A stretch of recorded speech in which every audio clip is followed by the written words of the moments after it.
Olá, boa noite a você. Sejam todos bem-vindos e bem-vindas ao Sinapse CL desta segunda-feira, dia 9 de outubro de 2023. César, uma ótima noite para você. Boa noite, Robs. Boa noite para a nossa comunidade. É isso aí, vamos lá. Gente, é isso, né?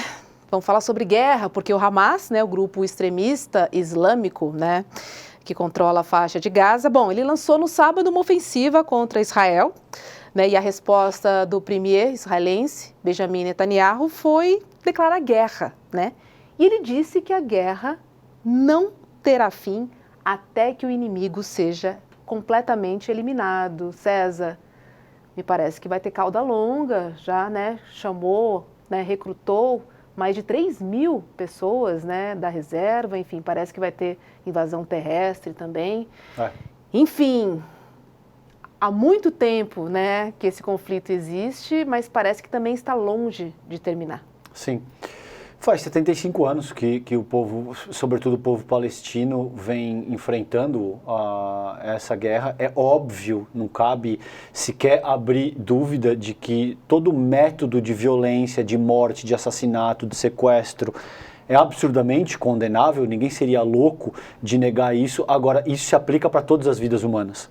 Isso não pode se aplicar com base numa hierarquia moral que condena quando isso acontece só com um dos lados. Eu, particularmente, condeno qualquer tipo de violência, qualquer tipo de discurso de violência, qualquer tipo de ato de violência contra qualquer ser humano.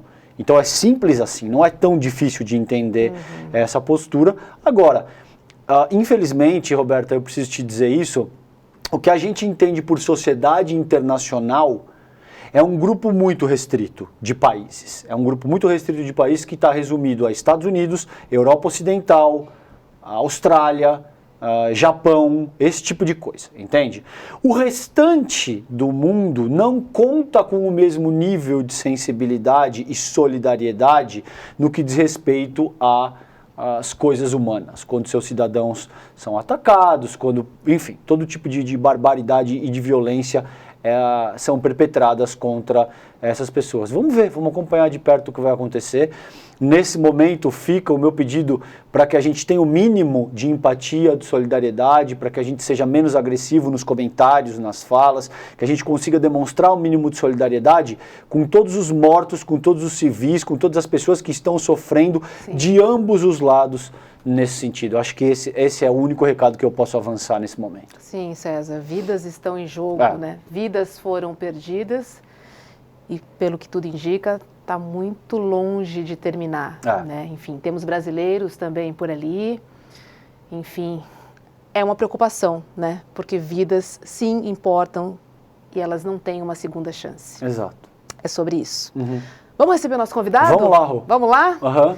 Olá, muito boa noite. Olha só, ele estuda Ciências Sociais na USP, é educador popular, youtuber e palestrante. O nome dele é Tiago Torres, só que é mais conhecido mesmo como Chavoso da USP. Seja bem-vindo ao nosso Sinapse, é um prazer receber você aqui, Chavoso. Salve, salve aí, boa noite. Boa noite, Roberta, boa noite, César, boa noite a toda a audiência que está assistindo nós. Muito obrigado aí pelo convite. É um prazer muito grande estar aqui trocando essa ideia com vocês hoje. Obrigado, Chavoso. A gente que te agradece, cara, a tua disponibilidade.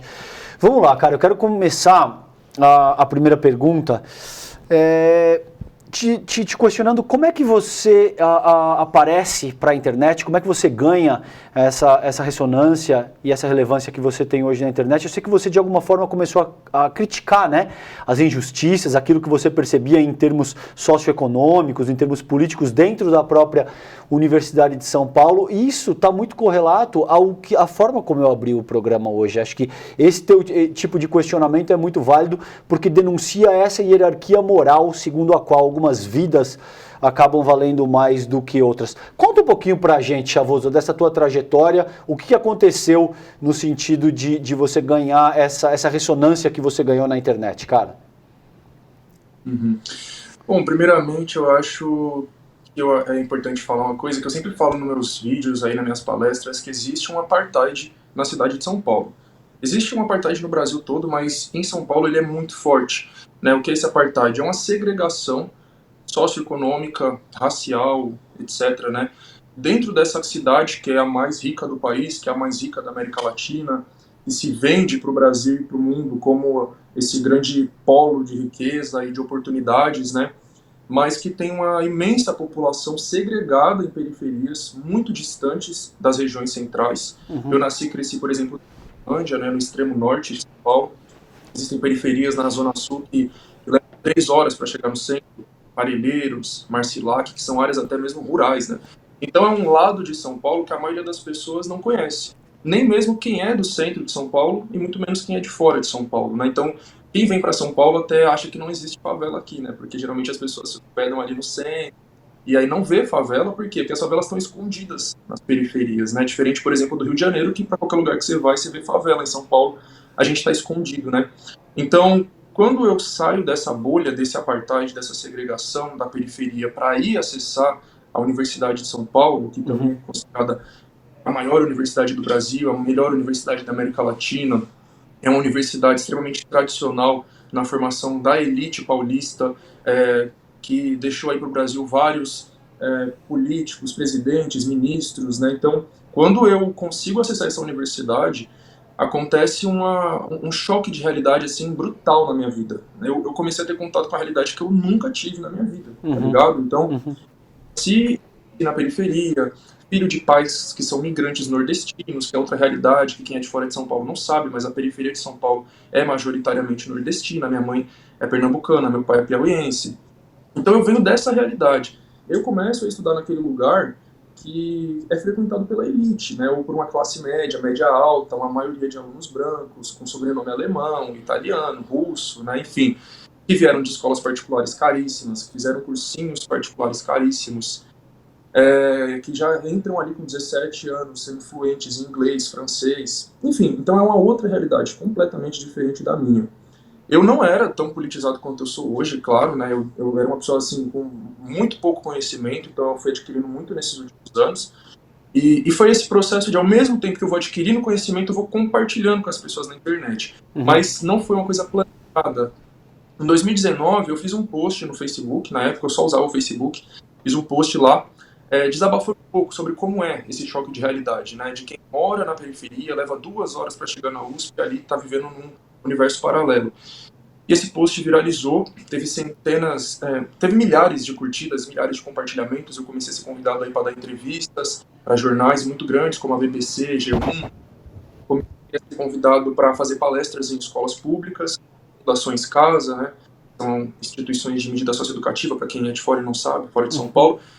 Então, foi uma demanda que veio assim, nesse contexto, né, de que eu criasse um canal. Né? Cria um canal no YouTube. Aí eu criei. Então, desde 2019, eu venho fazendo essas palestras nas escolas, nos cursinhos populares, venho com o meu canal no YouTube e venho com a militância política também, de movimento social, e ainda na graduação, né? Ainda estou lá na minha graduação em Ciências Sociais, bacharelado e licenciatura, me formando para ser professor de Sociologia em Escola Pública e Fundação. Bacana, Chavoso. Parabéns, viu, pela sua trajetória. Tava hoje stalkeando, né, para a gente poder conversar aqui no Sinapse. E o seu último post no Instagram trouxe uma frase, né, de Malcolm X. Diz o seguinte, olha, se você não tomar cuidado, os jornais vão acabar te fazendo odiar os oprimidos e adorar os opressores. E aí queria fazer uma relação, né, com esse conflito entre o Hamas e Israel e te perguntar como é que você está vendo a cobertura da grande mídia desse conflito, hein? Ridícula. É nítida a manipulação, sabe? Desde o Fantástico ontem, na Globo, até os jornais, hoje, ao longo do final de semana, todos os jornais, todos, eles estão completamente enviesados em defesa de Israel, do lado desse conflito, que na verdade é um genocídio, né? O povo palestino. Tem um outro comunicador, que é o Thiago Ávila, fez um vídeo, eu até compartilhei no story, que ele fala da reportagem do Fantástico de ontem, que foi por volta de 40 minutos. Eles dedicaram menos de 4 minutos para passar qual é a visão do lado palestino. Todos os outros 36 minutos foram do ponto de vista de Israel. Então, é uma coisa que eu sempre estou falando, né? As grandes mídias, elas têm lado, elas não são imparciais. Na verdade, nenhuma mídia, seja das grandes, seja das pequenas, pequenas, né? Todo mundo tem algum lado. Paulo Freire já dizia isso, né? Neutralidade, todos têm um lado, mas você está do lado de quem? Dos opressores ou dos oprimidos? É óbvio que não estou aqui para falar que eu estou do lado do Hamas, é lógico que não, né? Mas eu estou do lado do povo palestino, que é um povo que vivia no seu território, que foi invadido, vem passando por um processo de colonização aí nas últimas décadas, de apartheid, de genocídio. O que eu falo ali naquele post, né, além de levantar essa frase do Malcolm X sobre a manipulação das grandes mídias, outro objetivo do meu post ali foi trazer um paralelo com a nossa realidade aqui no Brasil. Né? Então eu comecei a minha primeira resposta falando que existe um apartheid na cidade de São Paulo. Isso não é falado que existe um apartheid em São Paulo, que existe apartheid no Brasil. A gente fala em apartheid, né, quando não fala de Palestina, fala do quê? África do Sul, Estados Unidos, mas nunca falado sobre Brasil, porque aqui nunca teve, na legislação, nada dizendo que, né, negros e brancos não são iguais perante a lei, negros não vão poder frequentar os mesmos espaços que brancos. Beleza, a lei nunca disse isso, mas a realidade prática se constituiu dessa forma. Então, quando eu entro dentro da USP, a imensa maioria que eu vejo lá, como eu disse, é branca. Quando eu vou palestrar numa Fundação Casa, a imensa maioria lá é preta. Quando eu vou palestrar numa escola pública de periferia, a maioria é, entre aspas, parda, né? São negros de pele mais clara. Então, até nisso existe essa gradação de cor, né? Nos espaços mais... nos piores espaços, né? Nas casas de detenção, na rua, né? As pessoas em situação de rua são as pessoas de pele mais escura, e nos espaços mais privilegiados são pessoas com a pele mais clara. Então, dentro dessas regiões periféricas, dessas favelas em que a gente sobrevive, nesse regime de apartheid não declarado, o Estado chega também somente para matar a gente, para reprimir, para matar, para prender.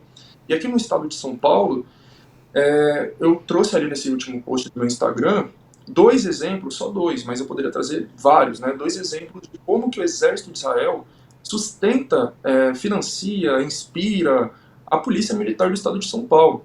Então eu trouxe uma notícia de 2020, quando o governo Dória queria comprar metralhadoras de Israel, e uma notícia de 2015, do governo Alckmin, quando ele comprou dezenas de veículos blindados, né? O secretário de Segurança Pública na época era Alexandre de Moraes, o governador Geraldo Alckmin, compraram dezenas de veículos blindados do exército de Israel, com a principal função, na época, de reprimir protestos, né? Então vinha naquele caldo de manifestações, naquele período ali, nos últimos anos, inclusive dos secundaristas, né, contra o fechamento das suas escolas, manifestações contra o impeachment, né, o golpe de 2016, e o Alckmin e o Alexandre de Moraes compram blindados do exército de Israel para reprimir essas manifestações. E não é uma coisa que eles inventam, né, já é uma coisa de muito tempo. Se a gente for ouvir Diário de um Detento dos Racionais, lá de 1997, mas que a letra foi escrita até mesmo antes, né, falando sobre o massacre do Carandiru, de 1992, tem um trecho que eles falam, né, o que o Mano Brown canta, metralhadora alemã ou de Israel, extração que nem papel. Então, a militar de São Paulo já está sendo abastecida pelo exército de Israel há décadas para fazer esse genocídio da população periférica negra e indígena no Brasil. Pô, muito bom, cara. Muito bom perceber a tua sagacidade. Eu quero escutar quais são as tuas inspirações intelectuais, com base na forma como você se conduz e se comunica. Dá para perceber teu torque intelectual, o quanto você é sagaz, o quanto você é inteligente. Estou vendo a Carolina, estou vendo a James Baldwin aí na tua parede. Me conta um pouco mais, você acabou de citar o Brown e os Racionais, então ali o Blue, já dá para perceber quais são as tuas influências. Me conta um pouco mais, Chavoso, de quem é que você tem de influência intelectual, quem é que faz a tua cabeça nesse sentido, cara? Primeiro, obrigado pelos elogios. E aqui atrás, na verdade, não sei se você estava falando desse aqui, é o Fanon, Frantz Fanon. É o Frantz Fanon, eu confundi com o Baldwin, é verdade. Eu adoro o Fanon também, cara. Bom, não fica nada atrás, né? Essa parede é pesada, essa parede tá pesadíssima. Eu achei que era o James Baldwin, mas você tem razão, o Frantz Fanon, maravilhoso. Tem o Sabotagem ali atrás dele também. Essa parede tá pesada. Boa. É que é difícil, que é espelhado, então eu nunca sei para que lado que eu aponto. Atrás de mim tem o Sabotagem, ali o Fanon, eita, eu vou cair, o MC Hariel. A nossa produção falou aqui, que eles já reconheceram.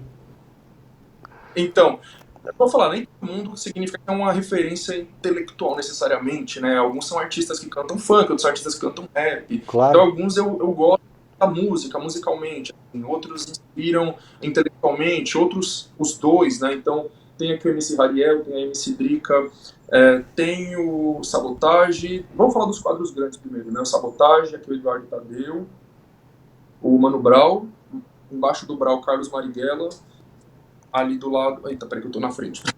O Tomás Sankara, embaixo do Eduardo Tadeu e do lado de Marighella. E atrás de mim tá o Tupac. Thug Angel.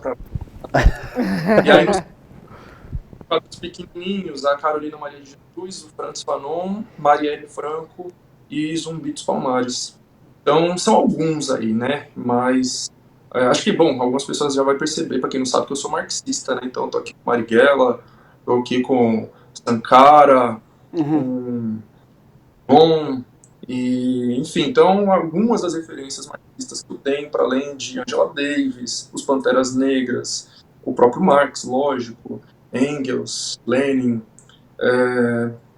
são alguns aí, Paulo Freire, que eu citei também, tem muita gente foda aí que me inspiro bastante.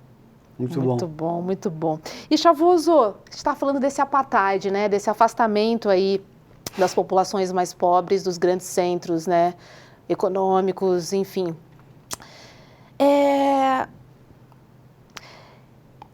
Você acha que esse afastamento faz com que o pessoal da quebrada se frustre, esteja completamente frustrado com a política de hoje em dia? Faz com que a quebrada não vislumbre ou não tenha uma esperança de mudança, pelo menos no curto prazo e nem no médio, posso dizer assim?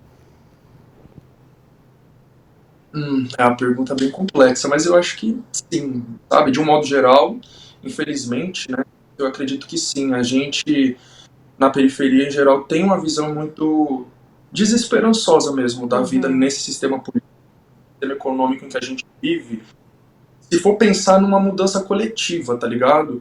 As pessoas, elas acabam pensando mais em mudanças individuais, mas isso não é por causa delas, não é porque elas querem ser assim, é porque a gente vive num período do capitalismo, né, que muitos vão chamar de neoliberal, mas aprendi com o meu professor Alisson Mascaro que o termo mais correto seria o pós-fordismo, né, o capitalismo pós-fordista, mas que é mais conhecido como neoliberal. É um período em que o individualismo ele é levado ao extremo, né? Então, a elite, a burguesia, a classe dominante, usa os seus aparelhos ideológicos, as grandes mídias, redes de TV, rádio, etc., para disseminar a sua ideologia, colocar ela na nossa cabeça, no nosso inconsciente, e ensinar que a gente tem que ser individualista, né? Então, não é de hoje que a gente ouve que não tem solução, que não tem melhora, que vai ser sempre assim. Acho que a Margaret Thatcher, que foi primeira-ministra do Reino Unido, foi um grande símbolo dessa ideologia neoliberal, né, que dizia que não há alternativa ao capitalismo, é isso, e acabou, já era. Né? Aí tem o livro Realismo Capitalista, do Mark Fisher, que ele fala que é mais fácil imaginar o fim do mundo do que o fim do capitalismo. Então, nessas últimas décadas, nós vai vendo aí vários filmes, séries, que, de fato, passam pra gente essa visão de que é mais fácil acabar o mundo do que acabar com o sistema capitalista. Então, tem até um vídeo no meu canal que eu falo disso, que se chama A Indústria Cultural e o Mito de que o Passado era Melhor. Então, esses filmes, quando a gente vai assistindo desde a infância, eles vão ensinando pra gente que o quê? O passado era melhor do que o presente. Então, é um passado idealizado, é um passado fantasioso, é um passado que não tem conexão com a nossa realidade atual. Por que a gente vê tanta pessoa falando assim, escravidão é coisa do passado, tem que deixar isso pra lá, isso aí não tem nada a ver com a atualidade, não sei o quê. Né? Porque elas não conseguem conectar um fato histórico que aconteceu com a realidade que a gente vive hoje. E não é uma coisa tão passada, tão antiga assim. Sim. A bisavó do meu pai foi escravizada. Então não é uma coisa que foi muito tempo atrás. Não, é óbvio que isso deixa marcas até hoje, né? Falando aqui da minha vida, da minha família, da minha realidade, mas isso é a realidade do povo brasileiro de um modo geral. Então, é porque a gente não conseguiu, aliás, a gente não conseguiu não, né? Quem controla os aparelhos ideológicos, que vai desde das produtoras de filmes, séries, novelas, até mesmo as escolas são aparelhos ideológicos, né? Quem produz os livros didáticos, quem ensina aos nossos professores e diz como eles têm que ensinar pra gente a história do nosso país, faz a gente acreditar isso, né? Que a história é uma coisa completamente descolada da nossa realidade atual e não tem nada a ver, né? O fato de só ter branco na USP, só ter preto na favela, na Fundação Casa, na cadeia, na rua, na Cracolândia, é por acaso, não é consequência de 400 anos de escravidão. Então, isso é o passado que esses filmes passam para nós. E o que eles passam no futuro? É o fim do mundo. Né? O fim do mundo, ou então quando existe uma outra sociedade futura, né? Eu reparava isso quando eu era criança, que eu gostava de Futurama, né? Um desenho lá do mesmo criador do né? Eu achava, claro, quando eu era criança eu não percebia isso, eu percebi isso depois que eu cresci, né? Que no Futurama eles vão para outros planetas, mas isso não é só Futurama, né? Você vai ver Star Trek, Star Wars, eles vão para outros planetas no ano 3000, sei lá, e eles vivem o padrão de vida estadunidense. Tá ligado? Aquele sonho americano tá reproduzido ali num planeta, não sei aonde, daqui a 3.000 anos. Então é isso, o futuro ou continua o capitalismo no futuro e ele é expandido para outros planetas, o que é impossível de acontecer, porque se o capitalismo continuar existindo, ele vai destruir a vida na Terra, enfim. Ou então, exatamente isso, né? Acaba a vida na Terra, mas aí uma pequena elite, ali uma pequena parcela da elite se salva, constrói uma estação espacial, vai colonizar Marte. Então os filmes ensinam isso pra gente. E uma coisa que a gente percebe em muita gente é que elas estão mais dispostas a pegar em armas para ir para um apocalipse zumbi do que para fazer uma revolução. De tanto que elas foram dominadas por esses filmes, séries aí, né? Zumbilândia, The Walking Dead, é isso. Todo mundo fica, não, porque se tivesse um apocalipse zumbi eu ia pegar em armas e não sei o quê. Tá ligado? É lamentável. Então, voltando lá para sua pergunta, essas grandes mídias, séries, lá, que eu já falei, elas fizeram as pessoas acreditar que realmente não vai ter uma mudança social. Sempre foi assim e sempre vai ser assim, supostamente, tá ligado? Então a imensa maioria das pessoas, elas estão mais preocupadas com a sua mudança individual de realidade. E elas acreditam fortemente que se elas acordarem cedo e dormirem tarde, terem 2, 3 trabalhos, investir, elas vão ficar milionárias algum dia. Então é muito triste e é muito forte isso dentro da quebrada, dentro da favela, principalmente com a juventude. Né? Eu que faço palestras em escolas, eu que faço estágio em escola pública na periferia, eu vejo isso de perto. Quem for professor de escola pública vai confirmar para mim aqui. Os adolescentes realmente acham que jogando o jogo do tigrinho, jogando o jogo lá do foguetinho, investindo não sei o que, investindo em ações, eles vão ficar milionários. E a maioria não vai. Se alguém vai ficar, vai ser 0,1%, tá ligado? Esses caras que ficam milionários na internet, eles iludem as pessoas falando, eu fiquei milionário investindo ou apostando. Não é verdade, eles ficaram investindo, fazendo publi, vendendo curso, ou de outras formas, tá ligado? Agora, sobre a política, acho que tem a ver com isso também, né? Porque esses caras que vendem para as pessoas, você vai ficar milionário apostando e investindo, né? Eles próprios reproduzem essas ideias de que você não depende da política para nada, esquece política, a política é uma merda, pum. E eles conseguem ganhar as pessoas com essas ideias porque na quebrada essa ideia já é forte há muito tempo. A ideia de que a política não beneficia a nós. Mas qual é a política? A política é institucional. A gente sempre tem que deixar claro para as pessoas. Existe a política institucional e existe a política, como o Galo fala, né, o Galo de luta, a política de rua. Então a política de rua todo mundo faz. A política de todo dia, né? Exato. A política institucional é que acontece dentro das instituições, é que acontece lá nas câmaras de deputados, parlamento, ministérios. A política de rua é que todo mundo faz. Quando você vai no mercado e reclama, caramba, aumentou o preço do arroz, aumentou o preço de não sei o quê, isso é política, tá ligado? Quando você aumenta a passagem do ônibus, você reclama e pula a catraca e passa sem pagar a passagem, isso aí é uma desobediência civil. Tá ligado? No Rio de Janeiro é muito comum essas coisas, eu acho muito da hora, porque lá no Rio, o trem que é privatizado é mais de 7 pontos a passagem. Pergunta se o povo paga. Eles pulam o muro, tá certíssimo. O povo pula o muro, do ônibus o povo arromba a porta e entra por trás, tá ligado? Então isso aí é desobediência civil, isso é política também, é desobedecer as ordens desse sistema que é extremamente injusto e que quer lucrar com o nosso transporte, que é um direito básico, tá ligado? Quando você está na sua escola, você organiza ali um grêmio para cobrar da direção, para falar, olha, a gente está querendo tal coisa, quer organizar um evento, ou a própria palestra, né? Muitas palestras que eu vou são os alunos que organizam através do grêmio. Isso é política também, tá ligado? Então essa política de rua, para mim, é a de revolução que pode acontecer. A política institucional ela tem a sua importância, tem, mas ela não é capaz de fazer revolução, ela não é capaz de mudar a estrutura da sociedade, a estrutura desigual. Então a gente vê que passa décadas, passam anos, passam eleições, se elege político de partido A, partido B, partido C, político que se diz de esquerda, político de direita, de extrema direita, sabe? E muita coisa não muda. Então, tá ligado? Você pensa numa realidade de uma favela de São Paulo, pegando a cidade Brasilândia, uma favela de Guaianazes, do Grajaú. Essa pessoa prefeitura do PT, ela viu prefeitura do PSDB, ela viu prefeitura do MDB, do PSD, e o córrego continua lá, o esgoto continua correndo uma parte continua morando em barraco de madeira. Então, o estrutural não mudou. Ah, não mudou nada? Mudou alguma coisa, tá ligado? Principalmente se tratando da prefeitura de Luiz Erundina. Ela foi a que mais conseguiu fazer mudança. A Marta Suplicy fez algumas mudanças importantes na época dela também, mas o grosso, assim, permaneceu, tá ligado? Mas só pra não parecer que alguém, com certeza o povo vai comentar, nossa, o Thiago tá falando que é tudo igual. Não é tudo igual, tá ligado? A Luiz Erundina foi quem asfaltou a quebrada que eu cresci, tá ligado? Elisa Maria, na Brasilândia. Então, foi no governo asfaltada, quebrada, tá ligado? Ela construiu muita moradia popular na Zona Leste, tem bairros ali de São Paulo que ela idolatrava, e o povo conseguiu moradia no período da prefeitura dela, tá ligado? Mas é por quê? Porque ela é uma mulher de baixo, né, que veio de baixo, com essa visão voltada pro povo de baixo, tá ligado? Então, quando a gente for votar, tem que votar nisso, pessoas que têm a mesma realidade que nós, que veio da nossa realidade e que tá de fato preocupado com nós. Porque mesmo pessoas que se dizem de esquerda, mas que vêm de uma realidade rica, elas não vão ter a mesma sensibilidade que a gente tem, porque ela não está ali diariamente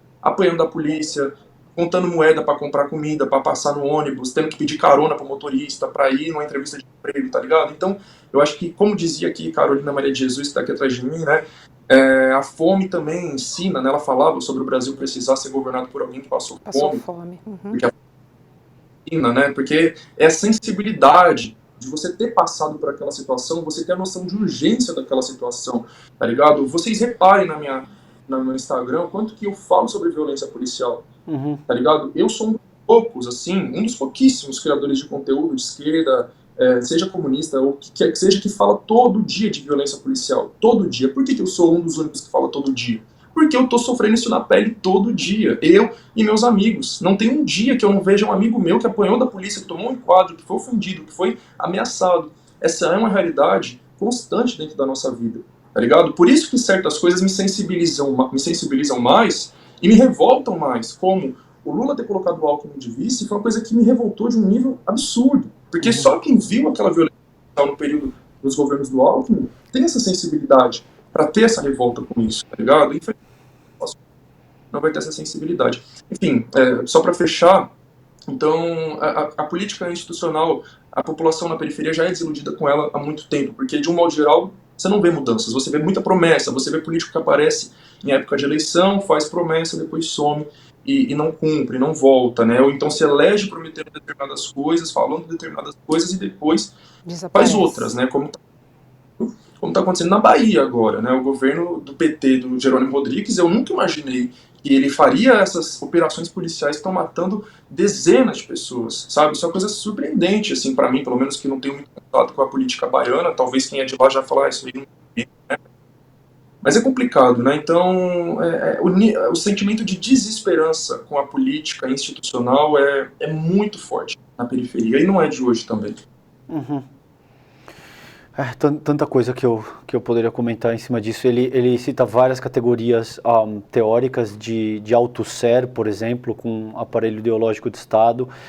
O próprio Fanon, quando você fala o quanto a mentalidade colonizada está introjetada na nossa população, sobretudo na nossa população periférica. Achei super interessante essa tua última fala. O Mascaro escreveu o prefácio do meu último livro, o Alisson Mascaro, esse que é o professor dele. E o Mascaro tem um raciocínio muito interessante, não sei se não lembro em qual livro dele que eu li isso, mas que ele te diz que o Estado é a construção sociopolítica do capital. O Estado, como a gente conhece, ele é a construção sociopolítica do capital. Essa distinção que o Chavoso e o Galo fazem de chamar de política de rua, no Esfarrapados eu chamo de política social. E eu estabeleço que existe uma correlação intrínseca entre a política institucional e a política social. Uma relação dialética profunda, intrínseca. E é difícil, sobretudo para as nossas camadas mais empobrecidas, perceber essa relação, porque você está sendo constantemente massacrado por esses aparelhos ideológicos de Estado que criminalizam a política institucional e pouco muda na tua vida. Você tem razão, eu cresci, por exemplo, perto do Sacomã ali, não sei se você conhece, tem a favela do Heliópolis. E a vida inteira eu passei ali para ir para São Caetano, por exemplo, porque eu moro no Sacomã, nunca morei na favela e sempre passei por dentro da favela para ir pro... E você vê que aquilo não mudou ao longo dos últimos 40 anos, eu continuo passando por lá, veio o governo de esquerda, de direita, e o Heliópolis continua sendo o Heliópolis de qualquer maneira. Com base nisso, é bom ver um jovem como você deve estar o quê? 23, 24 anos, certo, Chavoso? Quantos anos você tem? Desculpa te perguntar. É isso, 23. 23 anos. É bom ver um jovem com a tua inteligência, com a tua potência surgindo. E aí, o que eu gostaria da tua reflexão? O que a gente pode pensar em termos de medidas práticas? Porque você disse, por exemplo, que você é marxista, e eu sou marxista também. Marx te diz o seguinte, que teoria não enche a barriga, mas explica por que você está com fome. E isso também é importante, entende?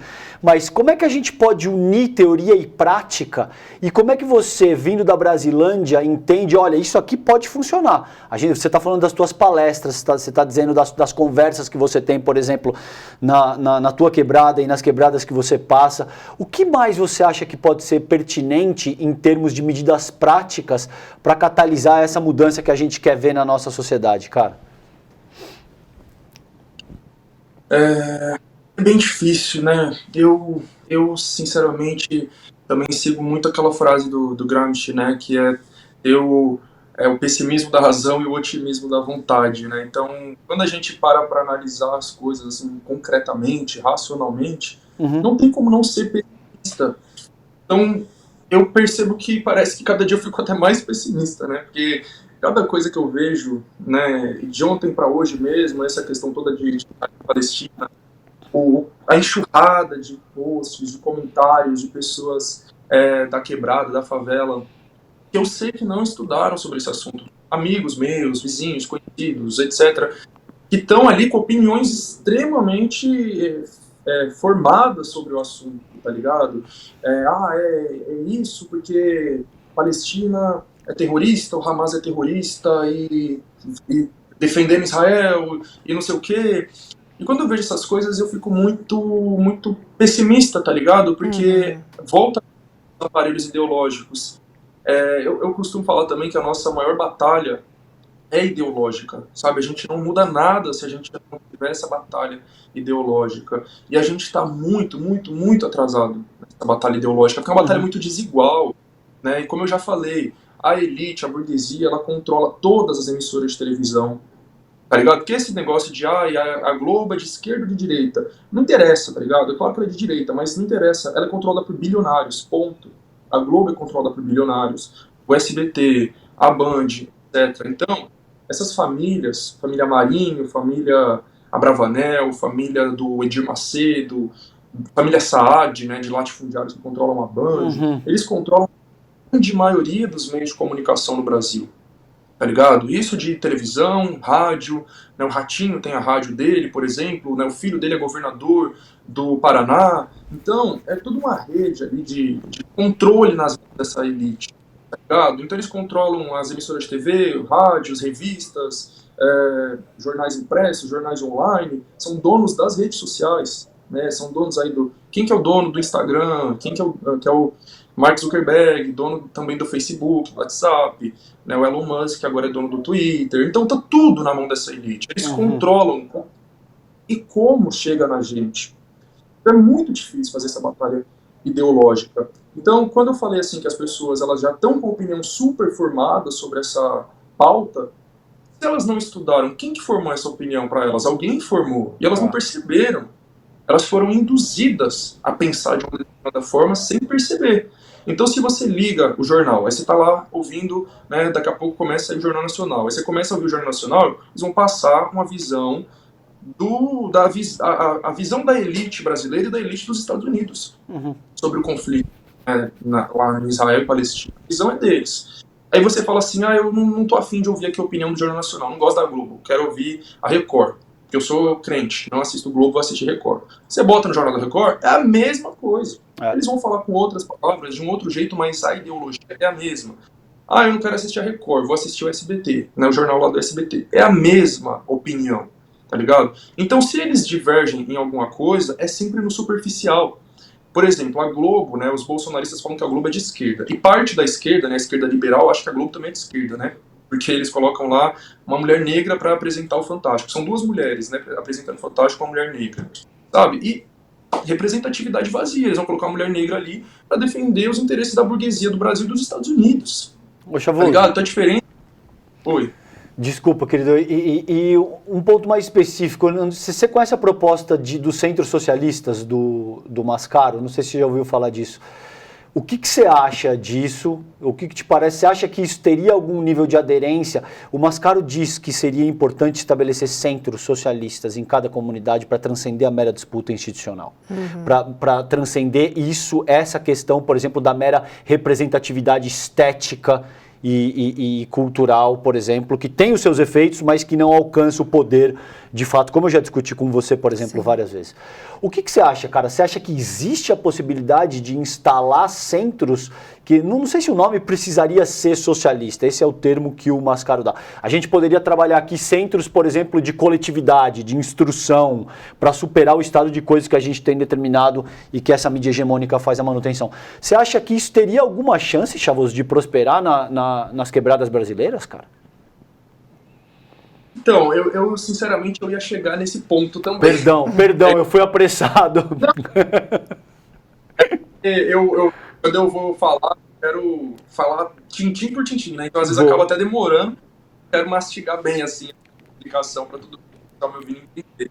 Mas eu ia chegar nessa parte, né? Então a primeira parte do que eu estava falando era sobre esses grandes aparelhos ideológicos, como estão todos sob controle da burguesia e todos vão reproduzir a ideologia liberal e neoliberal, tá ligado? Então, a questão do empreendedorismo, né, que é outra, né, que eu falei bastante do investimento, apostas, o empreendedorismo é outro, tá ligado? Então, qual a diferença ali da Globo e da Record? As duas são de direita. A diferença é que a Record, a linha dela é morram os gays, morram os negros, fodam-se as feministas, a Record é essa linha. Qual que é a linha da Globo?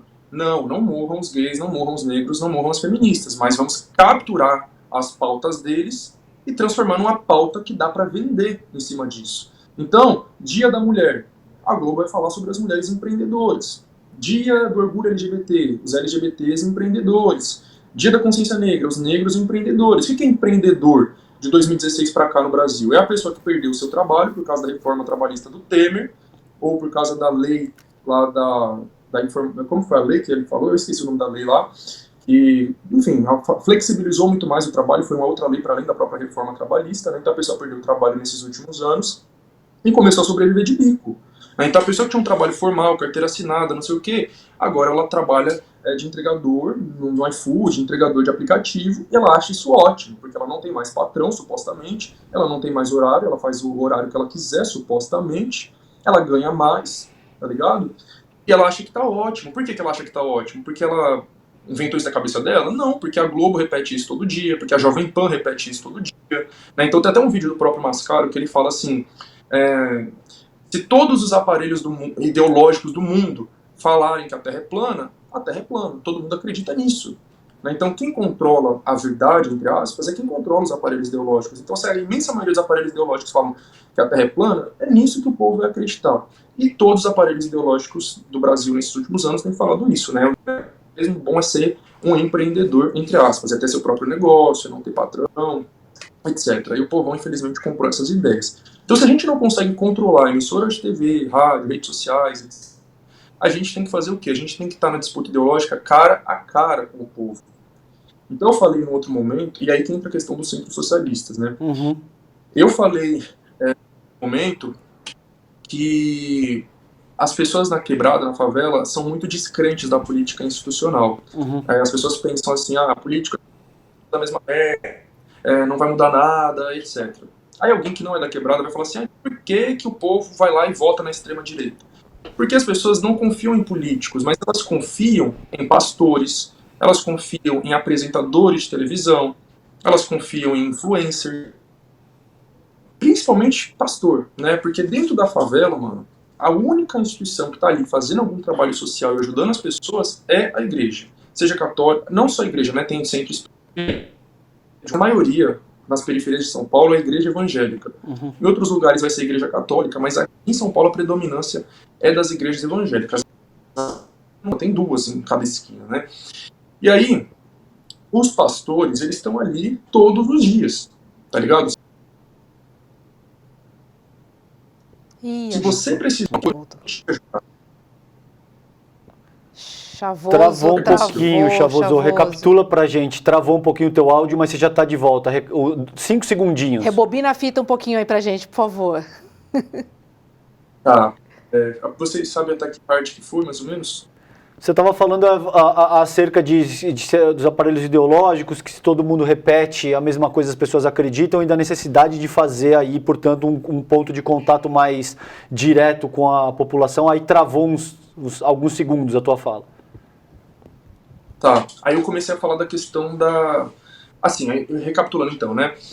Eu falei que na favela, na quebrada, as pessoas são muito descrentes com a política institucional. Uhum. E aí alguém pode perguntar assim, então por que o povo vai lá e vota na extrema-direita? Por que o povo em São Paulo votou no Tarcísio? Por que o povo votou no Bolsonaro? Porque as pessoas não confiam em políticos, mas elas confiam em pastores, elas confiam em apresentadores de televisão carismáticos, elas confiam em influencers que elas gostam, tá ligado? Então, essas pessoas, elas moldam o inconsciente, moldam a mentalidade do povo e depois influenciam na hora do voto. Principalmente pensando em lideranças religiosas, porque dentro das periferias, das favelas, das regiões pobres, só quem chega para acolher o povo e fazer algum trabalho social são as religiões. E se trata de São Paulo, é principalmente as igrejas evangélicas, tá ligado? Em outros lugares vai ser a igreja católica, espírita, não sei o que, mas a predominância das igrejas evangélicas e, nesse momento, das neopentecostais. Elas estão em todas as esquinas ali, tá ligado? O povão vai, o povão, né, bota a Bíblia debaixo do braço, bota terno, gravata, salto, as mulheres vai para a igreja e lá dentro é acolhido, se sente uma pessoa importante, criam laços de comunidade, recebe ali uma causa para a vida daquela pessoa, né? Inclusive, na hora que a gente estava falando sobre as pessoas terem ou não perspectiva de futuro, outra coisa que eu ia falar que eu esqueci muitas pessoas acham que essa melhora de vida só vai vir depois da morte, tá ligado? Então, é aquela ideia, o mundo jaz do maligno, o mundo já está perdido, porque o ser humano, lá o pecado original, então o ser humano não tem mais salvação, só depois que Jesus voltar e a gente morrer que a gente vai viver no paraíso, tá ligado? Então também tem essa visão. Então, as pessoas vão para a igreja, são acolhidas, elas estão em comunhão ali com outras pessoas. Chega na época de eleição, a pessoa que você mais confia na vida, ou uma das, é o seu líder religioso. E ele vai te induzir a votar no candidato dele. Seja de uma forma mais discreta, seja de uma forma mais direta. Tá ligado? Teve muitas igrejas aí, né? Recentemente, a gente viu um vídeo aí, isso que já passou a época de eleição, né? Um pastor lá que pegou uma mulher lá que fingindo que estava incorporando lá entidades da Umbanda, né, como o seu Zé Pilintra, do Bambo, e falando que Lula estava controlado por entidades e não sei o quê. Enfim, né, um racismo religioso, uma coisa bizarra ali. Então aquilo ali foi muito escancarado. Mas, por exemplo, a minha mãe é da Congregação, né, uma outra igreja, uma denominação aí pentecostal, Congregação Cristã no Brasil. Eu cresci nessa igreja também, minha mãe vai até hoje. E a igreja dela, a congregação, não costuma falar de política. Até o ano passado, nunca, praticamente, falavam assim de política institucional. Ano passado eles falaram, mas eles falaram de um jeito mais subliminar, tá ligado? Eles falavam, não votem nos vermelhos, não votem em quem usa vermelho, porque eles defendem o aborto, a família.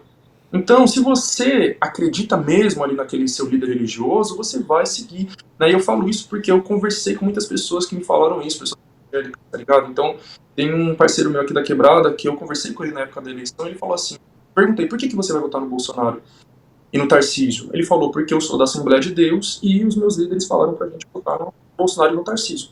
Simples assim. E aí eu fiquei horas conversando com ele pra refletir sobre, mano, você não acha que eles podem estar querendo te manipular, tá ligado? E é muito complexo, não é só uma questão de, as pessoas são burras, ignorantes, alienadas. Não, tá ligado? Até as pessoas de esquerda que apontam o dedo pra falar que, porque o pobre é alienado, burro e ignorante, essas pessoas também são alienadas. Elas não estão se alienando pela igreja, mas elas estão se alienando por outra coisa, tá ligado? Então, recentemente, teve a questão lá da Luísa Sonza, que sei lá o que aconteceu na vida dela, que acho que ela foi traída, sei lá. E aí a esquerda liberal ficou só falando disso. Aí teve até um cara lá no Twitter, que antes ele tinha uma página de esquerda enorme, relativamente, que ele falou assim, que bom que o Lula normalizou o Brasil. E o assunto do dia é o término de relacionamento de uma famosa. Até arrumei treta com esse cara e falei, pelo amor de Deus, hoje é o dia da votação do marco temporal das terras indígenas e você está falando que a única pauta do dia é o término do relacionamento da Luísa Sonza. Então a esquerda adora apontar o dedo pro pobre e falar que o pobre é alienado da política, mas boa parte da esquerda também tá se alienando com outras coisas, né? Mas enfim, então, o que eu quero falar com esse exemplo aí das lideranças religiosas, dos pastores, etc. É que eles estão ali no dia a dia ganhando a confiança das pessoas, tá ligado? É dando cesta básica, é ajudando a tirar o filho do crime, ajudando a tirar o marido do alcoolismo, dando uma razão de existência para essas pessoas que não têm razão para viver. O que motiva, sabe, a gente essa vida miserável de acordar 4 horas da manhã, pegar 2, 3 horas de busão e trem lotado, vai lá, quem mora no extremo sul e tá indo pro centro, trampar, pega aquela porcaria daquela linha Esmeralda privatizada que quebra todo dia, a pessoa tem que descer do trem, sair andando no meio dos trilhos. É uma vida miserável, sabe? O que dá sentido para a vida dessas pessoas? Será que a vida é só isso? É acordar, trabalhar todo santo dia, pegar transporte público lotado, apanhar da polícia? Tem que ter alguma coisa para dar um norte para as pessoas. O que dá um norte para minha vida é a revolução socialista no Brasil. É saber que eu preciso inspirar outras pessoas a odiar esse sistema e a se organizarem para destruir esse sistema e construir um outro. Mas o que dá razão para a existência da maioria do nosso povo é isso, é ide e pregai, é converter os outros à palavra de Cristo e esperar que eu vou ter uma recompensa lá após a morte na minha vida eterna. Então é isso que está dando sentido para a vida das pessoas, tá ligado? A questão dos centros socialistas que o professor Alisson Mascaro fala, com todo respeito a ele, mas ele não inventou a roda, né? Já existem muitas organizações nas quebradas há muito tempo que são como centros socialistas, mas com outros nomes, né? Então eu que rodo muito aí São Paulo, região metropolitana, palestrando, eu sempre estou descobrindo organizações que estão há décadas fazendo um trabalho fantástico, né? Então, recentemente eu palestrei numa escola no distrito de Anhanguera, é um distrito que até quem é de São Paulo eu nem vou falar, fica no extremo noroeste de São Paulo, depois do Jaraguá. E ali, naquele distrito de Anhanguera, que carrega esse nome terrível, né, desse bandeirante assassino, né, Anhanguera em tupi significa diabo velho, eu conheci uma organização que, infelizmente eu não me lembro do nome agora, mas eles têm um espaço cultural ali, né, eles fazem várias atividades políticas e culturais muito foda ali no distrito de Anhanguera, eles me presentearam com um livro contando toda a história da luta deles. Falaram para mim assim, aqui no nosso distrito não tem nenhum aparelho cultural público, do Estado, da Prefeitura, nenhum. Tudo que tem aqui de cultura é a gente mesmo que toca, moradores. E tudo que tem ali que foi conquistado foi de luta dos moradores, né? Falaram para mim que principalmente das mulheres, que foi ali, fechou aquela rodovia, a Anhanguera, fez muita manifestação, tacou muito fogo em pneu para ter o básico ali, para ter escola, para ter posto de saúde. Então, já tem muitas instituições, entre aspas, dentro das quebradas, fazendo um trabalho ali de organização política, disputa ideológica, coletivização do povo. Mas isso tem que ser expandido, né? O que tem até hoje é importantíssimo, mas é muito pouco, né? Então eu acho que isso tem que ser expandido, isso tem que ganhar apoios, como por exemplo o deputado federal Glauber Braga, que comprou essa aqui, ajudou a fundar alguns, né? Eu conheço vários, já palestrei em Ribeirão Preto, no interior de São Paulo. Então precisa de mais pessoas que comprem essas ideias, principalmente pessoas com dinheiro, pessoas com recursos, tá ligado? Porque eu próprio também participo de um negócio nesse sentido, né, de um movimento social que faz um trampo de cursinho popular na favela, de ocupação, de várias coisas, tá ligado? Aula de capoeira. E o que mais falta muitas vezes é o quê? Recursos. E mãos também, pessoas para participar das coisas, tá ligado? Então, infelizmente, a maioria da esquerda prefere o quê? Ficar dentro da sua casinha, dentro do seu condomínio, dentro do seu centro acadêmico da universidade, tweetando, xingando os outros lá no Twitter o dia inteiro, ao invés de estar construindo o cursinho popular. Vai lá pegar seu conhecimento, vai dar uma aula no cursinho popular, vai lá na ocupação, você aí formado em direito, formado em em arquitetura, vai na ocupação ali, ajudar aquele pessoal ali naquela ocupação, formado em direito, vai ajudar aquele tanto de demanda que tem na quebrada, tá ligado? De jovem forjado pela polícia, de adolescente sendo preso e não tem, não consegue defensoria pública ou demora muito, etc. Então demanda é o que não falta, movimentos também já tem muitos, tá precisando de mais pessoas para se somar nessas lutas, de pessoas que ajudem financeiramente também nessas lutas, de pessoas que iniciem projetos também, onde elas vivem, né? Porque eu recebo muito comentário e mensagem de seguidor meu que fala assim, mano, onde eu moro não tem nada, o que eu faço? Cria do zero. Não é fácil, óbvio, não é, ai, como é fácil. Não, mas alguma coisa tem que ser feita também, entendeu? Então eu acredito muito nessa ideia. Como eu já tinha falado antes também, a revolução vai vir da política de rua, é da gente se organizando coletivamente junto com a população, e tá ali semanalmente, trocando ideia, fazendo formações políticas, e construindo esse espaço de acolhimento, porque isso que é o fundamental, é ter um espaço de acolhimento, é um espaço onde essas pessoas vão se sentir bem, integradas, e vão ter um rumo para a vida delas. Fala, mano, eu quero viver em prol dessa causa aqui, porque eu realmente acredito nela, tá ligado? Então, a esquerda majoritária, né, eu digo, o que o povão conhece da esquerda não é atrativo nesse sentido, tá ligado? Do povão falar assim, eu mato o mundo para defender esse partido, esse político e essa causa. O povo não é atrativo nesse nível, é atrativo no máximo para você votar ali numa eleição, como foi a última eleição, né? Só para eu fechar essa resposta, mas inclusive aqui reproduzindo até uma própria fala do professor Mascaro. Porque eu falo isso, porque às vezes eu falo as coisas, aí os petistas brancos adoram me atacar e me xingar. Aí quando é um homem branco falando, aí ele... né? Então, o professor Alisson Mascaro, professor da USP, né, ele falou que na época da eleição do ano passado, no segundo turno, foi entre o Lula e o Bolsonaro, foi uma disputa muito acirrada e muito difícil, porque... E muita gente ainda se surpreende, nossa, como que tanta gente votou no Bolsonaro, como que ele teve 58 milhões de votos, porque, querendo ou não, as ideias dele, por mais bizarras que sejam, elas estavam mobilizando ali os sentimentos das pessoas. A extrema-direita, ela mexe com quais sentimentos? Sentimento de medo, sentimento de revolta, de ódio, tá ligado? Então esses sentimentos de medo e de raiva são os sentimentos que mais impulsionam as pessoas. Você consegue mexer ali no inconsciente da pessoa, botar um medo do kit gay, o medo de que a sua igreja seja fechada. E essa fake news ficou muito na favela, de que Lula fecharia a igreja.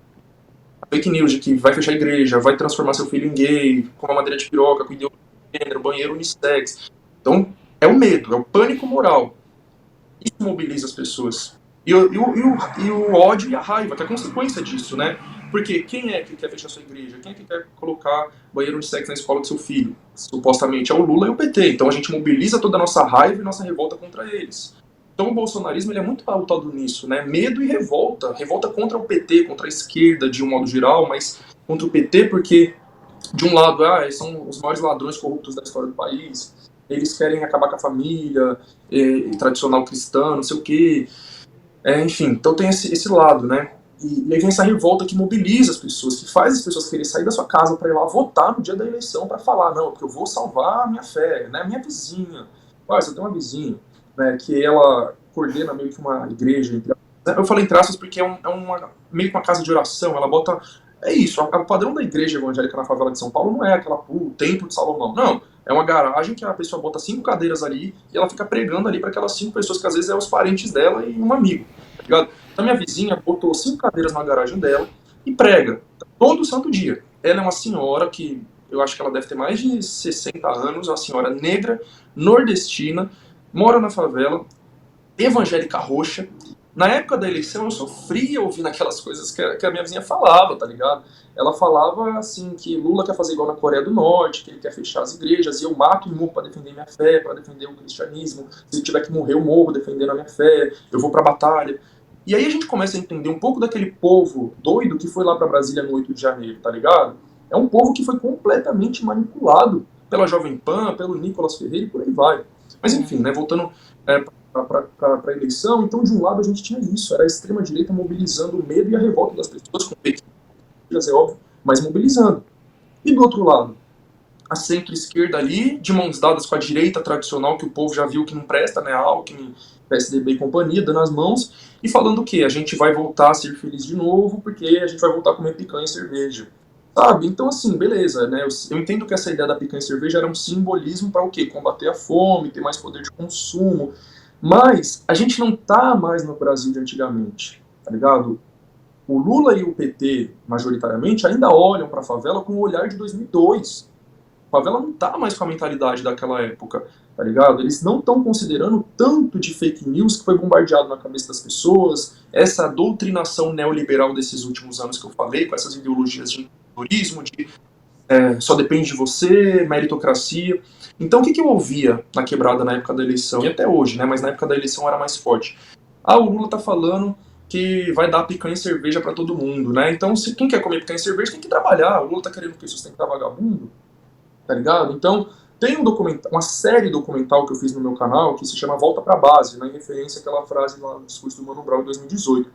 E aí eu entrevisto uma moça, né, uma mulher da minha quebrada, evangélica, negra, diarista, e aí ela fala assim, né, esse discurso do Lula de picanha e cerveja, ele está incentivando os nossos jovens a querer gastar o seu dinheiro na farra. Então a pessoa trabalha na semana e no final de semana gasta tudo com churrasco, com bebidas. Então que exemplo é esse que ele está dando para as pessoas, tá ligado? Isso é o que ela disse, não sou eu. Então olha como isso foi interpretado. Às vezes uma coisa que foi até dita numa boa intenção ali, vamos combater a fome, vamos ter poder de consumo, etc. Mas isso chegou de uma outra forma, com outro entendimento e outra, né? Isso não é nada de novo. Isso não está apresentando uma nova visão de... As pessoas falam, nossa, que ideia inovadora. Não, é simplesmente voltar para o passado, tá ligado? E as pessoas não estão mais com essa visão de que, eu tô sem poder de consumo, vou voltar num governo que vai me dar poder de consumo. Não.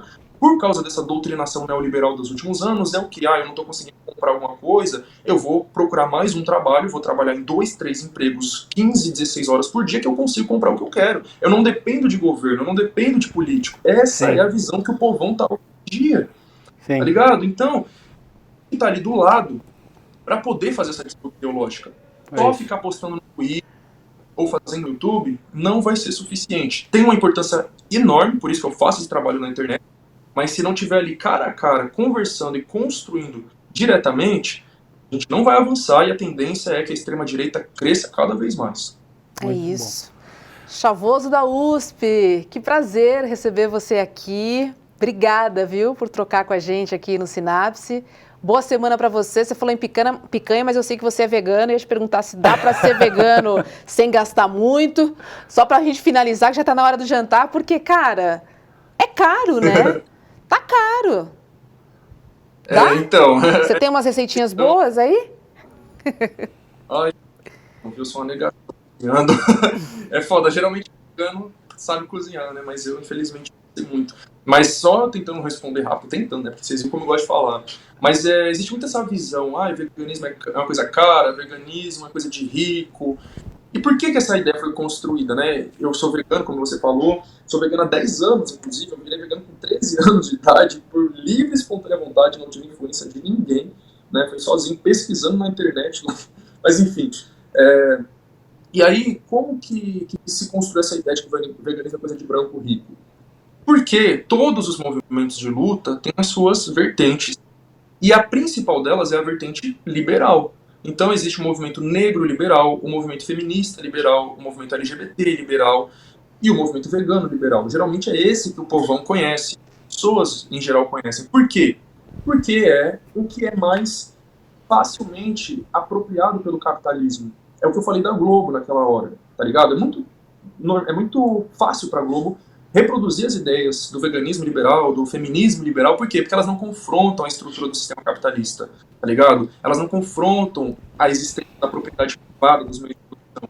Elas simplesmente querem mais inclusão dentro do capitalismo, criar novos nichos de mercado dentro do capitalismo. Então é fazer uma parada LGBT, mas que seja patrocinada por grandes empresas, para que elas lucrem com a nossa pauta, né? Também sou LGBT. É fazer mais creme de cabelo ali, as marcas façam creme de cabelo para quem tem cabelo cacheado e crespo. Então, é só criar novos nichos de mercado, né? Então, é que a Sadia passe a fazer um hambúrguer vegano. É só isso, tá ligado? Então, essas vertentes liberais, elas têm espaço para falar. Elas são convidadas para ir lá no Caldeirão do Hulk, para ir lá no... Nem existe mais Caldeirão, enfim, Domingão do Hulk, para ir lá no encontro. Elas são convidadas para ir nesses lugares para falar, para expor, e acabam ridicularizando o movimento, né? A gente lembra lá da Kéfera no encontro com a Fátima Bernardes, falando sobre mansplaining, interrupting, que virou meme. As pessoas começaram a ridicularizar o movimento feminista por causa desses termos em inglês importados e rasos, sabe? Você é homem, calha a boca, não pode falar, isso é man, interruption, sei lá o que, tá ligado? E qual é a vertente que eu defendo do veganismo? É um veganismo popular, periférico, anticapitalista, tá ligado? É um veganismo que tenha como uma das suas pautas principais a soberania alimentar. Não tem como eu virar pra uma pessoa em situação de rua e falar, não coma carne, não coma ovo, seja vegano. Porra, o que vier pra essa pessoa é lucro, sabe? Se eu tô numa padaria, num lugar, almoçando, uma pessoa em situação de rua pede alguma coisa pra comer, eu falo, meu filho, você pode pedir aí o que você quiser. Eu não vou falar, não, só peça o que não tem nada de origem animal, sabe? É cruel isso. Então a gente defende a soberania alimentar. O que é a soberania alimentar? As pessoas têm que ter condições de escolher o que elas vão comer. Como que elas podem ter essa condição? Somente controlando os meios de produção. E aí vem a parte anticapitalista. Não tem veganismo possível, não tem alimentação saudável possível, enquanto os meios de produção estiver na mão da elite. Tá ligado? A nossa luta não é contra o pobre que está comendo saudável, né? Não deveria ser. A nossa luta é contra o agronegócio, é contra as grandes empresas agropecuárias que estão lá desmatando a Amazônia, invadindo territórios indígenas, assassinando eles, indígenas, quilombolas, enfim, tá ligado? Produzindo animais numa escala industrial, inseminando artificialmente as vacas, e etc., injetando hormônios ali nas galinhas. Então, esses caras aí, essas indústrias aí que são nossas inimigas, tirar esses meios de produção, que inclui terras, fábricas, tirar das mãos deles e colocar sob controle direto do povo, para que o povo produza a sua própria alimentação de uma forma saudável, de uma forma respeitosa com a natureza, que é como os povos indígenas e povos tradicionais em geral fazem. Mesmo que não sejam veganos necessariamente, mas o respeito que eles têm com os animais dos seus territórios é uma coisa completamente inspiradora. Então é esse o veganismo que eu defendo, um veganismo que lute pelos animais, mas que lute pelas pessoas também, tá ligado? Porque não tem como você tá falando, eu defendo os animais, mas você tá cagando pra criança negra ali em situação de rua que tá te pedindo alguma coisa pra comer. Isso aí é ridículo e racista muitas vezes também, né? Verdade, verdade. Foi um prazer conversar com você aqui no Sinapse. Volte, viu? Volte. A gente ainda teria muitas pautas, muitos assuntos para trocar, mas enfim, vamos marcar uma volta sua aqui no Sinapse CL. Um beijo para você, foi um prazer. Boa noite, boa semana. Obrigado, Chavoso. Valeu, boa noite, cara. Até tchau, mais. Tchau. Que bacana. Muito legal. Né? A gente nem falou sobre a greve na USP também, que deve estar... passa tão rápido uma hora. Deve estar rolando um bafafá lá, né? Por falta de professor, a maior universidade pública do Brasil. Chega a ser ridículo, né? Para não dizer outra coisa. Gente, amanhã é o dia, tem aula aberta com Edu Moreira. Amanhã às 8 horas da noite. Bota na tela aqui, ó. As 3 regras para investir com resultados. É amanhã às 8 horas da noite. Para se inscrever, entre em edu1.com.br/sinapse. E amanhã às 7 da manhã tem Leandro Demore e o Seu Desperta, das 7 às 8. E logo depois, coladinho no Demore, tem ICL Notícias, primeiríssima edição, das 8 às 10h30 da manhã. E aí, às 7h30 da noite, olha nós aqui outra vez. Boa noite, César. Boa noite, beijo para você. Beijo, valeu, gente. Fiquem bem. E até amanhã. Tchau, tchau. Fala, turma, é amanhã a nossa aula, as 3 regras para se investir corretamente. Uma aula que ninguém deveria faltar e eu te explico por quê. Porque talvez seja a aula onde eu coloquei de uma maneira mais concisa e mais simples 3 regrinhas, que eu estou chamando de regrinha porque é fácil de aprender, mas poderia chamar de regronas no sentido de que vai mudar completamente a relação que vocês têm com o mundo do dinheiro e dos investimentos. Se você já está inscrito, só ficar atento ali no seu e-mail, que é lá que vai chegar o link para você assistir a aula amanhã. Se não está inscrito, se inscreve agora, só clicar no link aqui em cima ou aqui embaixo e rapidamente, poucos segundos, você já vai estar inscrito na aula, tá bom? Um abraço e até amanhã.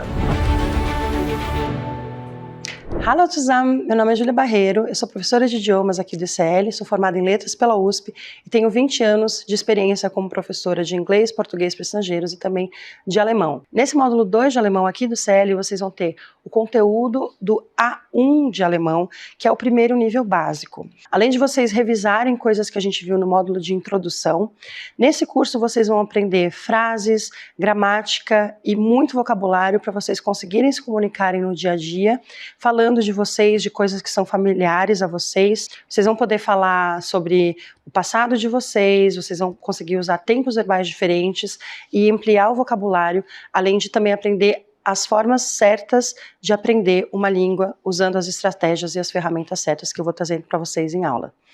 Venham se juntar a nós aqui no ICL. O curso de alemão está dentro do pilar profissional e aqui a gente tem 3 pilares. O pilar espiritual, onde vocês podem fazer, por exemplo, curso de yoga, de meditação. O pilar cultural, em que vocês podem aprender história, cultura, música. E o pilar profissional, em que vocês podem aprender várias línguas, além do alemão, inglês, espanhol, francês, italiano. E também cursos práticos como Excel, como PowerPoint. Então, se juntem a nós nessa comunidade que está só crescendo.